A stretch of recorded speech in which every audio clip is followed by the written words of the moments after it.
In this special extra long video, I'm featuring Saturday's open mat. In this video, I'm rolling with Mo, Mario, and Nick. That gentleman that just walked by is a 4th degree black belt who has trained with my instructor as, classmates. I don't know for how many years, 25 years.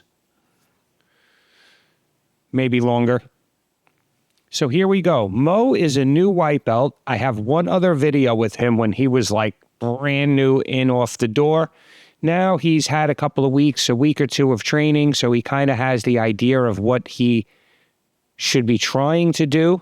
He's not totally clueless.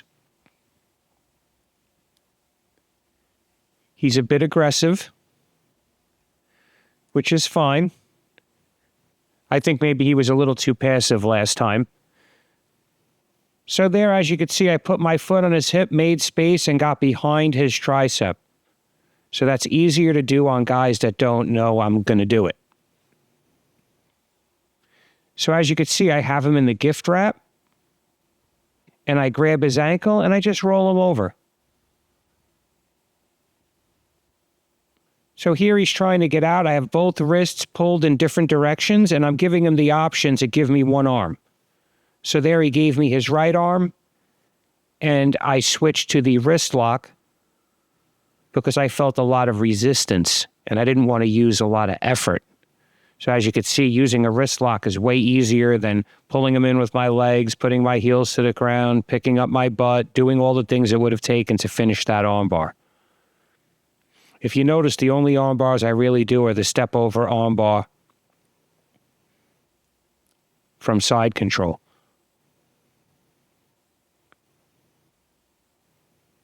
So that's my teacher rolling with the gentleman that just walked by. That 4th degree black belt, that's his son. So he was in one of my videos. I believe he has a wrestling pedigree of some kind, maybe high school. I'm not sure about college. And I think he's a blue belt. So as you could see, him and Mike are doing a bit of a flow roll.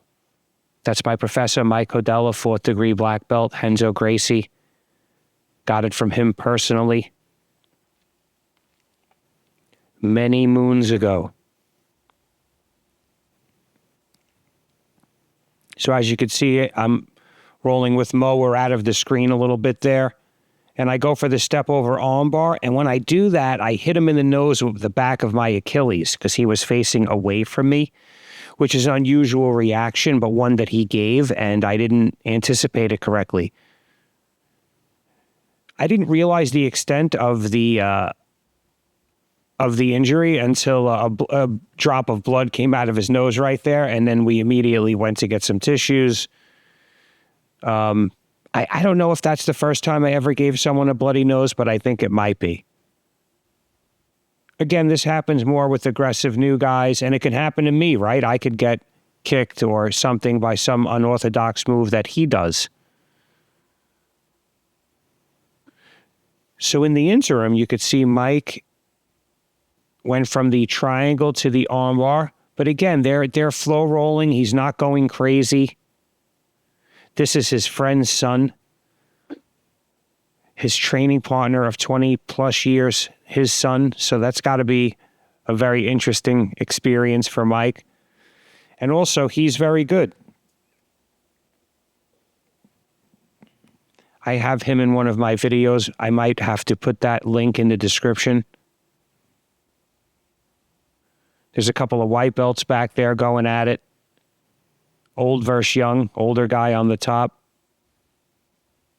Using too much athleticism, in my opinion. So here comes Super Mario. If you watch Super Mario over the years, he's been bigger, he's been more muscular.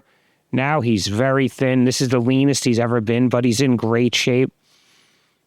But I always tease him and say, don't lose any more weight. And it's a joke, but I do kind of believe it a little bit, because if you're too skinny and you get some sickness or illness or something you have to deal with, or you get stranded hiking, you'll have no body fat to live off of. And I think that you do need a little. You don't want to be too lean. but obviously he looks great. He's maybe 30 years old. So Mike just did my hook escape that I love into like a heel hook position. So when I'm rolling with Mario this time, and the reason why I made the thumbnail that way is we do a lot of grip fighting. He has me in closed guard. When I'm in closed guard, that's my grip fighting heaven, because my opponent can't run away from it.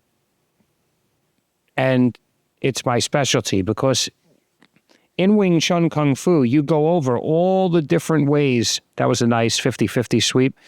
All the different ways you can interact in that set of positions where your arms are facing each other and someone's trying to grab you and vice versa. So you keep seeing that Tan Sao where my elbow is close to my body. All those structural positions in Wing Chun work in jiu-jitsu. So the different types of blocks and the structure behind them is fine. It's the same principle. Keep your elbows close to your body.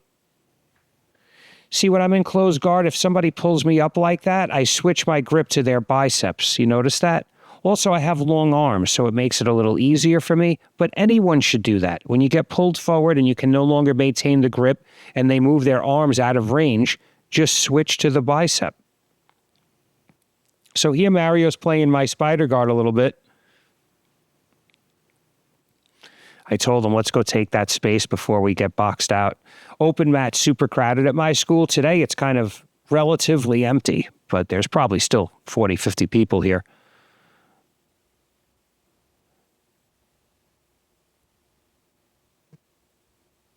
So there I was not looking for an Aoki lock, but threatening it. I knew he wouldn't give it to me, but I wanted to change his leg positioning. So here, if you notice, I reinforce. I don't like the answering the phone necessarily, because it doesn't really work. You could still get choked. But as you can see, I'm back to the armpit position. And then when he moves his arms out of the way, I just put my hands on his chest so he can't sit up. So here, my left arm in a modified Tan Sao position where I turn my palm up, and that makes his ability to grip my wrist weak.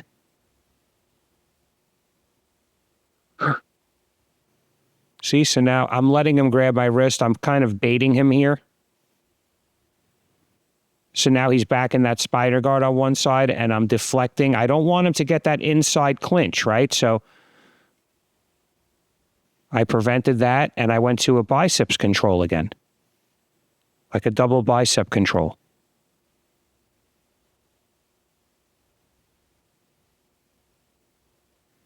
So he's trying to play butterfly guard. I don't know if Mario is a guard player necessarily, but he's a blue belt, and he's got a ton of videos on my channel, and he's been a blue belt for a while now. And he's a smart guy and a hard worker. So there, when he tried to get that underhook, I spun him to the side where he was trying to underhook, and he had a back run out of it. Otherwise, he would have been swept. So there I did the Tai Chi sweep, pulled them back in, went to arm control, made some joking gorilla noises, and now I'm pulling him by his wrist. So again, it's a push-pull. Did you notice we did a push-pull there maybe 3 times? But one thing's for sure, he was defending the whole time. So there's a guy in the background in blue shorts. He's a Division I wrestler. I've never rolled with him before, but he looks tough as nails.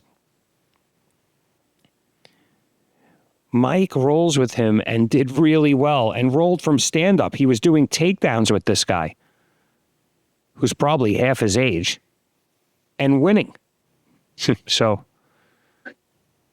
there I went for my spider sweep from there, spider guard sweep. Again, most people don't play spider guard in no-gi.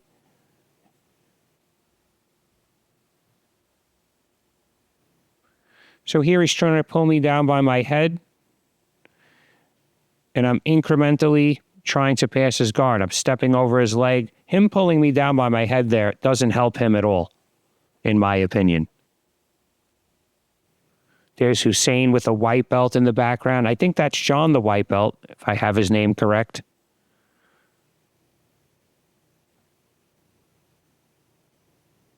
Hussein's a black belt professor at the academy. John is a year-old white belt, young and athletic and respectful. Both of them have roles on my channel. So again, look, see, I'm winning the wrist fighting. I'm dragging his arm. I'm holding down his wrist with my wrist. That's another type of block in Wing Chun.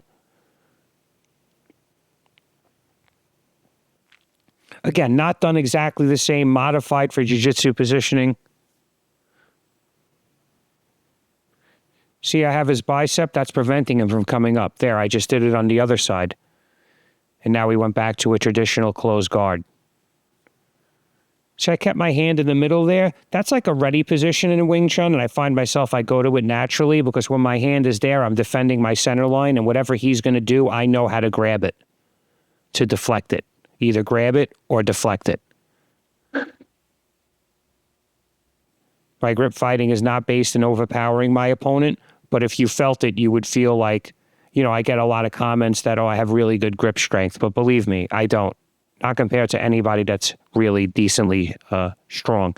So here he's pulling my head down, and it looks like I'm answering the phone, but I was doing that because when he pulled my head down, my elbow was going into his ribs.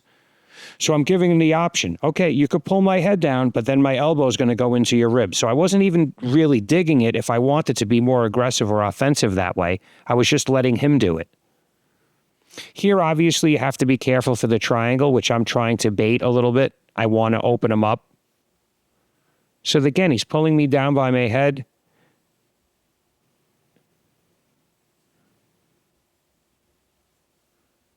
He tried to stand up. I grabbed his foot. That was cool.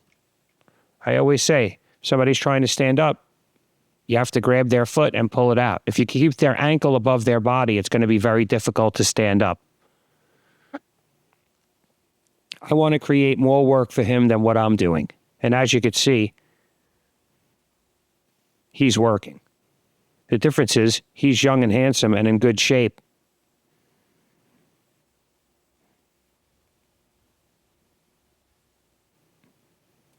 This is interesting. He's trying for the arm drag, and as you can see, I'm reinforcing one arm with the other. So when he arm drags, he's arm dragging my into himself. So there I did like a double tan sao, reverse the grips. And look how, I mean, it's not that it's easy, but when I was ready to go, I wanted to just slap his legs out of the way, just with a quick, well-timed shuck. But he managed to get a quarter guard on my leg, which I didn't want.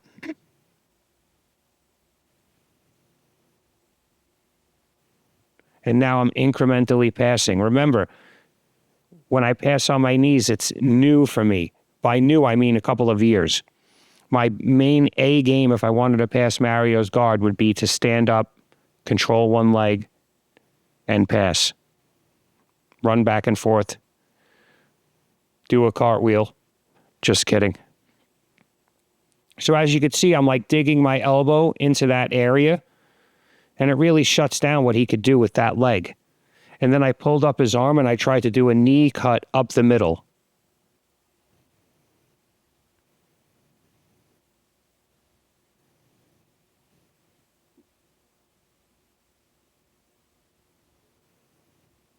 So I think that ended the round.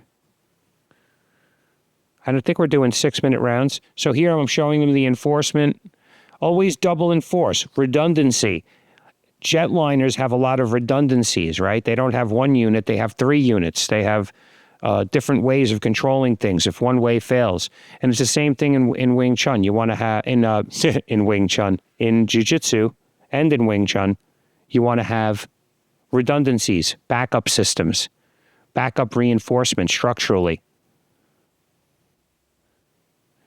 So here he was asking me, well, I can't get past your legs. When you sit like that in butterfly guard, you hide your legs. And I said, yes, but my head is open. If I'm leaning forward, protecting my legs, it would be a good idea for you to grab my head. And when you grab my head, you want to pull me down and then spin to my back. It would be the same thing if we were doing standing. You want to do a snap down. There's always something available.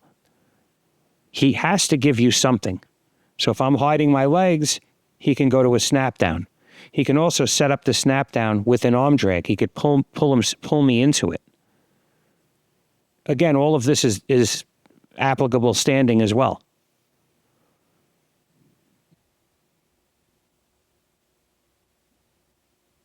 So again, it's always good to teach Mario some pointers. I call him Super Mario because he has a really positive, optimistic attitude. So there, that's a guillotine finish right there.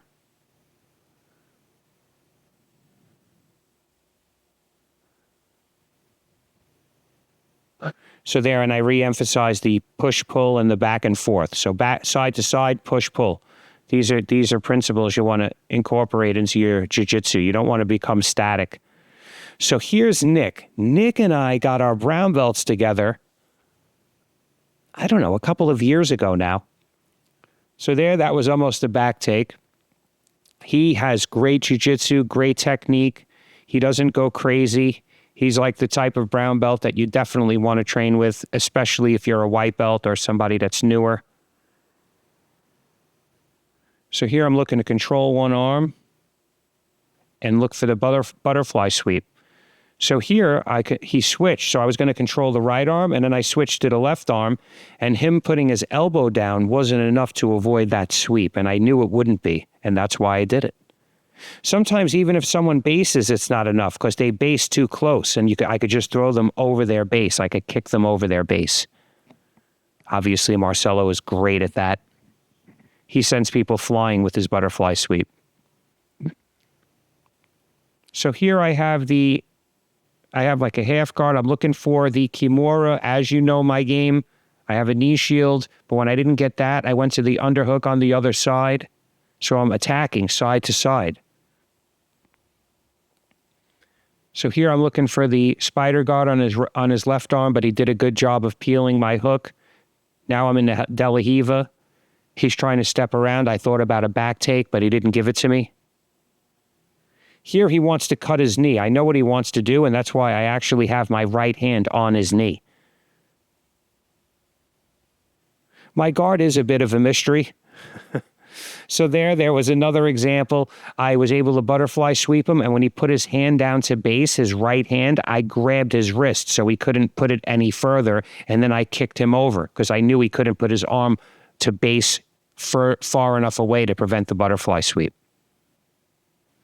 This is all very technical stuff, and I have to say I'm proud of this episode. I think a lot went on in this episode, and you could kind of get a feel for the open mat, and you're getting a difference, seeing the different skill levels. You know, there's big differences in skill between a guy like Nick and a guy like Mo, or even a guy like Mario.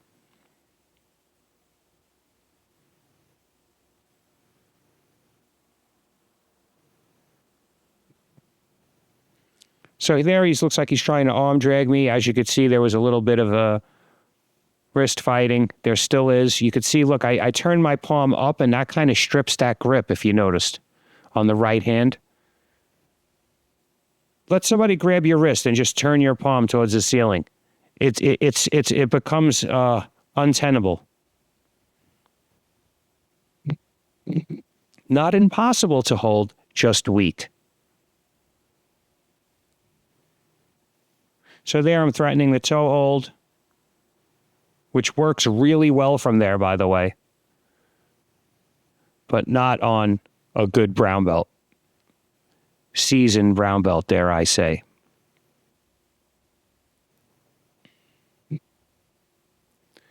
So there he tried to pull me over. I almost passed his guard. I'm not going to go crazy. He doesn't go crazy, but we're not going to let each other do anything either.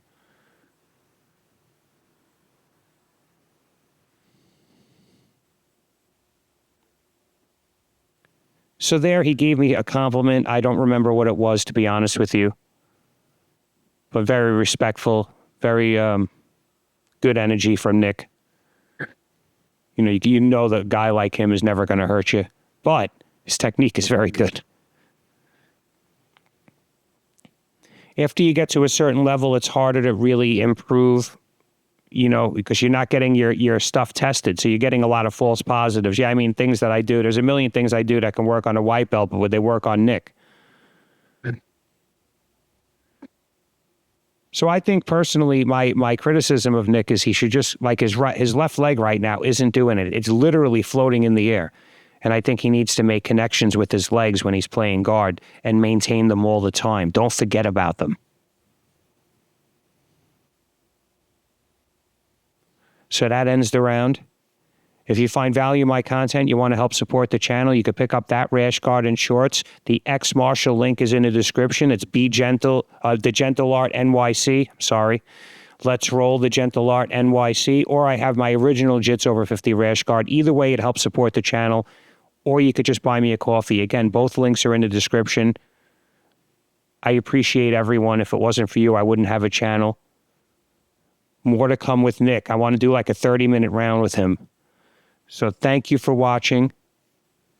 Please like, share. And if you haven't already, subscribe. Thank you.